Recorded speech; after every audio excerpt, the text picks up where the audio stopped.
How did the deal happen? How did you get $5.1 billion for Patrón? Well, Patrón is the largest ultra-premium tequila in the world, and everybody knows that we've never taken away from the quality no matter how big we are, and we're still growing.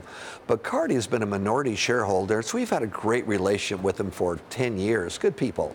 And sometimes there's a time to sell.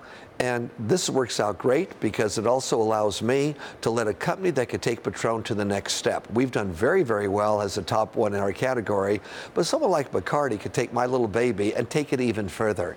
Were they not offering you enough money when they wanted to buy out your co-founder's 50% stake? Why did the deal get done now and not then? Well, there was some complications because at that time when Bacardi wanted to buy out my partner's stake, we had, which was disputed in court, an agreement together so that if anything happened to Martin, that I would be able to have first right of refusal, or I'd be able to go in there and buy the stock at its value. We were battling away in court on this thing. It turned out that we made a deal where they could be a minority shareholder and pay the estate so much, and I still maintain my majority shareholding. And as it turned out over the years, Bacardi was a great group to work with. They loved the fact we were into philanthropy, taking care of our people, and never once taken away from the quality of the product. And you're going to continue working with Patrón. I will. John Paul, what's the next stage then? What's Bacardi going to do with the brand? Bacardi has agreed to run it the same way we have. Because they have their own distribution in many countries, they can now have the incentive to even do better with it.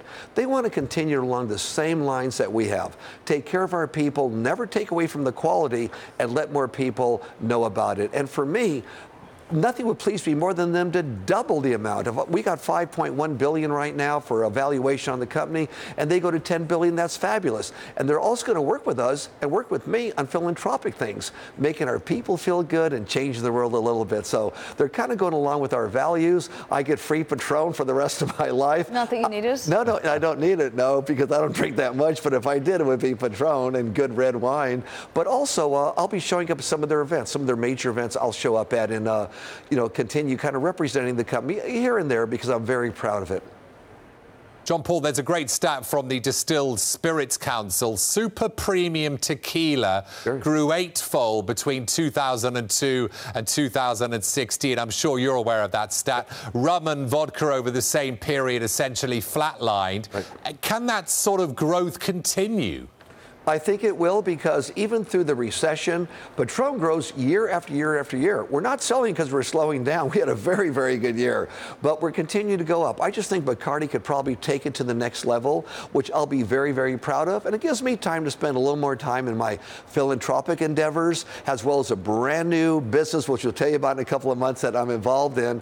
But more important, I'll be able to take a little bit more time for just me, JP, which I haven't done in a long, long time, to meditate or just do things I may have wanted to do and have that little extra time, just a little extra time, to do that in.